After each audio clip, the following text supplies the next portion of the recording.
years later, matuloy naman na lumipas sa mga araw, buwan at taon at ngayon nga'y 3 taon nang naninirahan si Nina sa London kasama ang kanyang anak na lalaki na si Kieron. Sobrang bibo ng batang ito at napakagwapo rin at kapag tinitigan mo ito, walang duda. Malalaman mo kaagad na si Kimboy ang ama nito dahil kamukhang kamukha talaga ito ni Kimboy. Sa nakalipas din ng mga taon ay binibisita naman siya ng mga magulang niya pero si Noah hindi makapunta sa kanya dahil busy ito sa pag-aaral nito ay pinagpapasalamat naman din ni Nina. Habang sa Dimitri naman na bunsong kapatid ni Nina ay hindi na lamang din isinasama ni na Angeline at Denver kapag pumupunta sila ng London. Sa nakalipas din ng mga taon, walang ibang nakasamang mag-ina kundi si Shirley ang pinadala ng kanyang ina sa London bilang kasama ni Nina doon. Si Shirley kasi apo ng dating kasambahay nila na si Manang Helen, kaya malaki ang tiwala ni Angeline dito. Dalaga rin si Shirley at di makapag-aral dahil na rin sa kahirapan. Gusto sana itong pag-aralin ni na Angeline pero ayaw namang tanggapin itong alok ng mag-asawa dahil gusto na raw nitong magtrabaho para makatulong sa mga magulang niya. Kaya naisipan ni na Angeline na ito na lamang ipadala sa London para makasama ni Nina doon.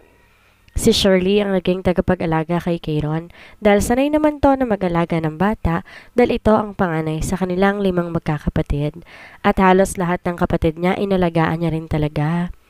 Habang si Nina ay nagpatuloy sa kanyang pag-aaral at ngayon ngay magtatapos na siya sa kinuha niyang kurso na pagdodoktor. Hindi ginawang hadlang ni Nina ang mga nangyari sa kanya bagkus, lalo pa siyang nagsumikap sa kanyang pag-aaral at ginawa niyang inspirasyon ng kanyang anak sa lahat ng mga ginagawa niya. At ngayon nga, malapit na siyang magtapos sa kinuha niyang kurso. Ano nang balak mo ngayon, anak? Tapos ka na mag-aral, dapat siguro bumalik ka na ng bansa, sabi ni Angeline kay Nina. Narito kasi sila ngayon sa London dahil bukas na ang graduation ni Nina. Isang malalim na buntong hininga ang pinakawala ni Nina, saka siya lumapit sa kanyang anak na mahimbing ang tulog. Sa tingin niya po ba, Ma'am, kaya ko na pong harapin ang buhay na sa Pilipinas? Tanong ni Nina sa ina. Sa totoo lang, gusto naman niya na talagang bumalik ng bansa, ang kaso, pinangungunahan siya ng kaba at takot na baka magalit ang Kuya Noah niya sa kanya, lalong-lalo na si Kimboy dahil sa pagtatago niya ng tungkol sa kanyang anak. Anak, alam ko, kayang-kaya mo yan. At isa pa, narito naman kami ng daddy mo, hinding-hindi ka namin pababayaan. Nakangiti pa sagot ni Angeline kay Nina. Dahan-dahan namang tumango si Nina. Thank you, Mom. Thank you po dahil hindi niyo ako pinabayaan. Thank you po dahil palagi kayo nakasuporta sa akin. Sagot ni Nina sa kanyang ina. Of course, anak. Hindi ka talaga namin pababayaan. Ikaw kayang aming prinsesa. Nakangiti pa na sagot ni Angeline. Di naman na napigilan pa ni Nina at niyakap na niya ang kanyang ina kasabay ng pagpatak ng kanyang luha. Luha ng kasiyahan dahil meron siyang mga magulang na walang sawang sumuporta sa kanya kahit na minsan na siyang nadapa. Kinabukasan, maaga namang nagayak sa ni Nina at ang mga magulang niya dahil nga graduation na ni Nina. At pagkatapos ng graduation ceremony, kumain na lamang sila sa isang restaurant para mag-celebrate sa pagtatapos ni Nina. I am very proud of you, Nina. Sa kabila ng mga pinagdaanan mo, nakapagtapos ka pa rin ng iyong pag-aaral. Sabi ni Denver kay Nina. Pagka-uwi nila sa kanilang bahay at sa kanya ito niyakap. Thank you, Dad. Hindi ko po ito magagawa kung hindi dahil sa tulong ninyo sa akin ni Mommy. Sagot ni Nina sa kanya ginantihan ng yakap ang kanyang ama. So, paano yan? Uwi ka na ba ng bansa? Sasabay ka na ba sa amin? Tanong na ni Denver sa kanyang anak matapos siyang kumalas sa pagkakayakap dito. Mauna na po siguro kayo, Dad. May mga kailangan pa po kasi akong asikasuhin dito bago po ako bumalik ng bansa. But don't worry po, kapag natapos ko naman po ang mga kailangan kong gawin, uuwi na po ako ng Pilipinas. Nakangiti pa na sagot ni Nina sa kanyang ama. Kagabi kasi pagkatapos silang mag-usap ng kanyang ina, pinag-isipan niya munang maigi kung dapat na ba siyang bumalik sa Pilipinas. Napag-isip-isip niya na siguro nga dapat niya nang harapin si Kimboy dahil hindi naman maaari na habang buhay niyang itago ang kanilang anak sa ama nito. Alam niya na hindi malabong mangyayari na mag-cross ang landas ng mag-ama, lalo na at kaibigan ng kuya niya si Kimboy. Si Kuya Noah po pala, kamusta po? Hindi ko na po kasi siya nakakausap itong mga nakaraang linggo. Naging abala po kasi ako, tanong pa ni Nina. Busy din ang kuya mo dahil malapit na rin ang graduation nila. Mabuti na nga lang at di kayo nagkasabay na dalawa dahil kung nagkataon, may isa talaga sa inyong hindi ko mapupuntahan. Sagot ni Denver. Tumango-tango naman si Nina. Halos sabay pa rin kasing gumraduate sila Nina at Noah. Dahil nga nasa ibang bansa si Nina, ay iba na ang turo doon at medyo advanced sila doon. Kaya kahit nanganak na siya, pinilit niyang makahabol sa kanilang klase, kaya naman kasabay niya talaga na gumraduate ang kuya niya. Naku dad, hindi talaga ako papayag na wala ka rito kung nangyari yun. Natatawang biro ni Nina. Hahatiin ko na lamang katawan ko para maka-attend parehas sa inyo. Tawang-tawa na sagot ni Denver. Mukhang ang saya niyong mag-ama dyan ha, sabi ni Angeline, nakalalabas lamang sa silid ni Kayron. Pinatulog kasi muna nito ang kanyang apo at hinayaan muna nilang makapagpahinga si Shirley. Mommy, nag-usap na po kami ni Daddy na susunod na lamang po ako sa inyo kasi hindi pa po ako maaaring sumabay sa inyo dahil may mga kailangan pa po akong asikasuhin, sabi ni Nina sa kanyang ina. Sige, ikaw ang bahala. Basta umuwi ka na kaagad pagkatapos mong gawin ang mga dapat mong gawin, ha? Malay mo, maabutan mo pa ang graduation ng Kuya Noah mo. Sagot ni Angeline. Sige po, Mommy. Pipilitin ko pong matapos kaagad ang mga gagawin ko para i-surprise ko po si Kuya sa graduation niya. Sagot ni Nina. At sana rin po talaga, hindi siya magalit sa akin. Dagdag pa ni Nina. Hindi yon magagalit. Alam ko, maiintindihan ka ng kuya mo. Sagot ni Angeline kay Nina. Mabilis naman na lumipas sa mga araw at agad nang natapos ni Nina ang mga kailangan niyang gawin sa London bago siya bumalik ng Pilipinas. Minadali niya talaga lahat ng yon dahil gusto niyang surpresahin ang kanyang Kuya Noah sa araw ng graduation nito. Sinaayos na rin niya ang mga papers ng kanyang anak para wala na silang maging problema pa. Excited na akong umuwi ng Pinas. Tuwang-tuwa na sabi ni Shirley kay Nina. Narito na kasi sila ngayon sa airport at naghihintay na lamang sila ng oras ng pag-alis nila. Ako rin, excited na ako. Nakangiti rin naman na sagot ni Nina dito. Don't worry, pagbabakasyonin kita sa inyo pagdating natin sa Pinas dahil alam ko naman na miss mo ng pamilya mo. 3 taon mo rin silang di nakita eh. Dagdag pa ni Nina dahil simula nang dumating sa Shirley sa London, hindi pa ito ulit nakakauwi ng bansa. Kaya parehas talaga silang excited na dalawa ngayon sa pagbabalik nila ng bansa. Talaga? Naku, matutuwa si nanay nun. Salamat Nina ha. Huwag kang mag-alala at babalik pa naman ako sa'yo. Ako pa rin ang mag-aalaga kay Kayron. Sagot naman ni Shirley. Ganito na talaga kami mag-usap ng dalawa dahil ayaw ni Nina na tinatawag siya na ma'am ni Shirley at di daw kasi siya komportable na tawagin siya ng ganon. Kaya sa pangalan na lamang talaga ang tawagan nila. At magkasing edad din naman kasi sila kaya parang magkaibigan lang silang dalawa. Pero nananatili pa rin naman ang pagrespeto ni Shirley kay Nina kahit ganon ang turingan nilang dalawa. Naku, syempre naman, kailangan mo talagang bumalik. Alam mo naman na ikaw lang ang pinagkakatiwalaan ko kay Kayron. Kaya, no choice ka talaga kundi ang bumalik. Dahil kung hindi, ipapasundo talaga kita sa inyo. Sagot ni Nina at natawa naman si Shirley dahil sa huling sinabi ni Nina. Oo, babalik ako. Tsaka kailangan ko ng trabaho kaya babalik talaga ako sa'yo. Natatawa namang sagot ni Shirley. Hindi na rin naman sila nagtagal doon at maya-maya nga, umalis na rin ang sinasakyan nilang eroplano. Sana, maging maayos ang pagbabalik ko ng bansa. Sana, maintindihan ako nila kuya. Nakiusap si Nina sa kanyang isipan habang nakatanaw siya sa bintanang eroplano.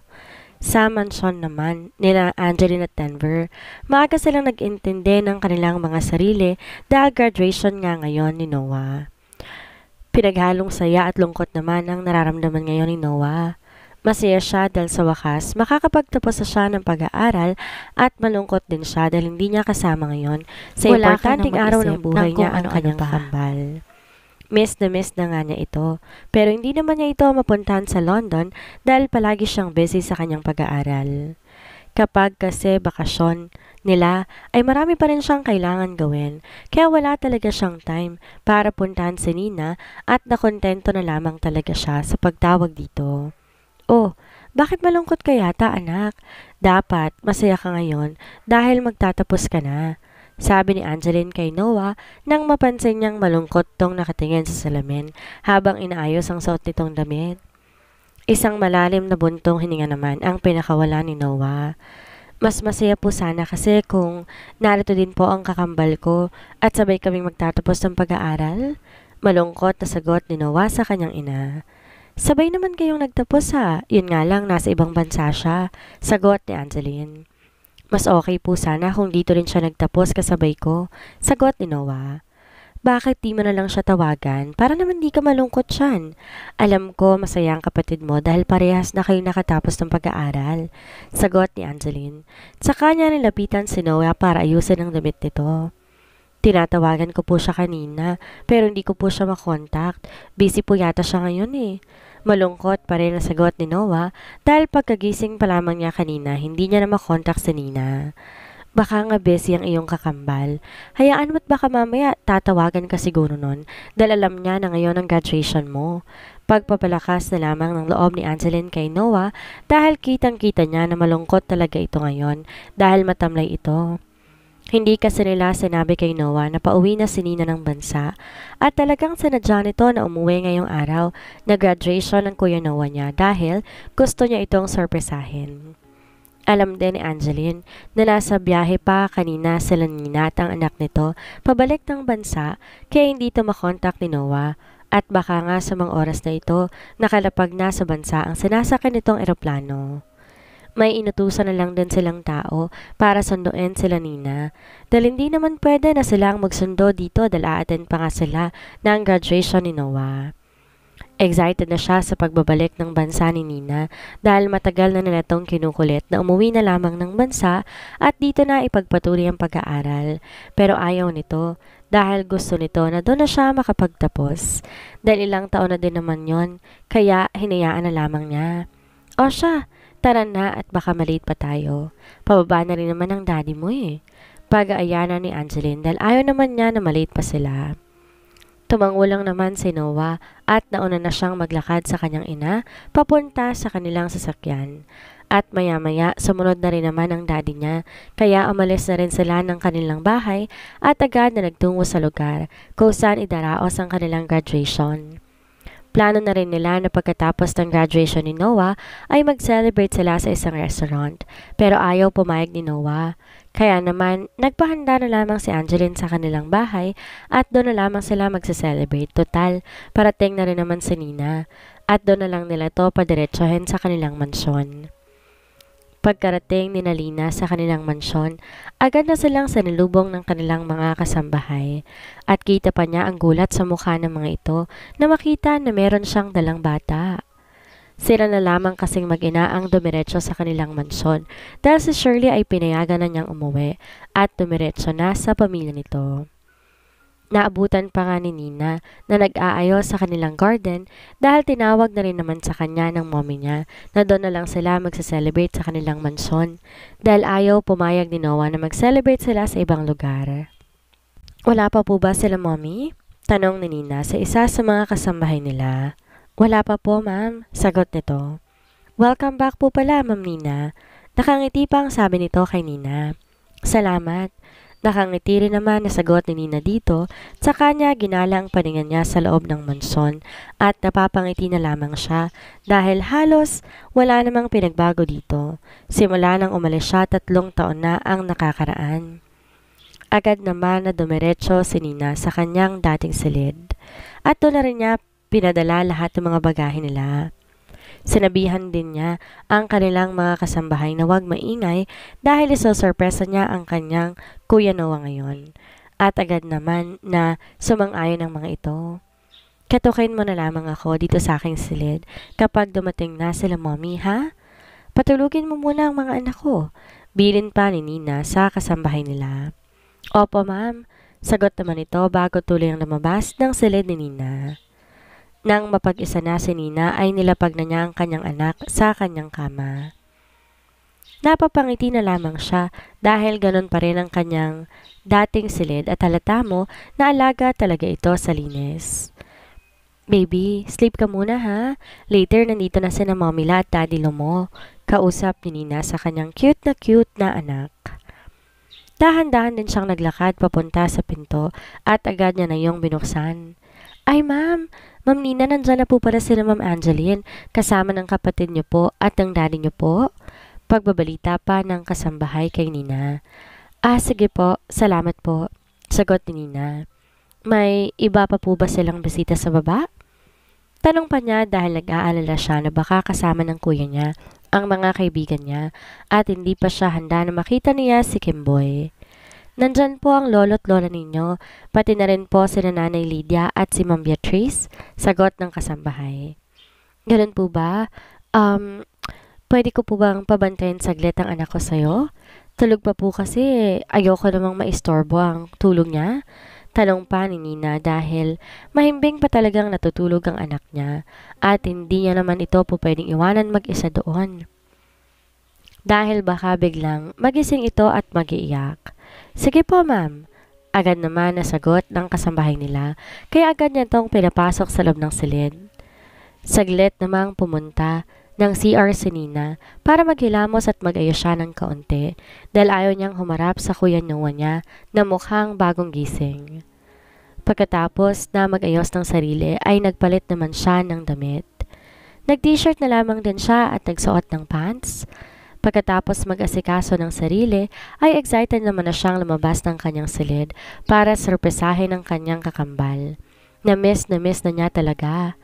Kahit medyo matamlay si Noah, pinipilit na lamang niya din ang sariling kumain kahit wala talaga siyang kaganagana na kumain ngayon. Ayaw niya kasing isipin ng kanyang ina na hindi niya na-appreciate ang ginawa nito sa kanya ngayon. Kaya naman pinilit na talaga niyang kumain na lamang. Anak, kanina pa hindi maipinta yung mukha mo Ngumiti ka naman. Dapat maging masaya ka dahil nakapagtapos ka na ng pag-aaral. Kayo ni Nina, parehas na kayong graduate. Sabi ni Angeline kay Noah dahil ayaw man lang nitong makihalubilo sa kanila.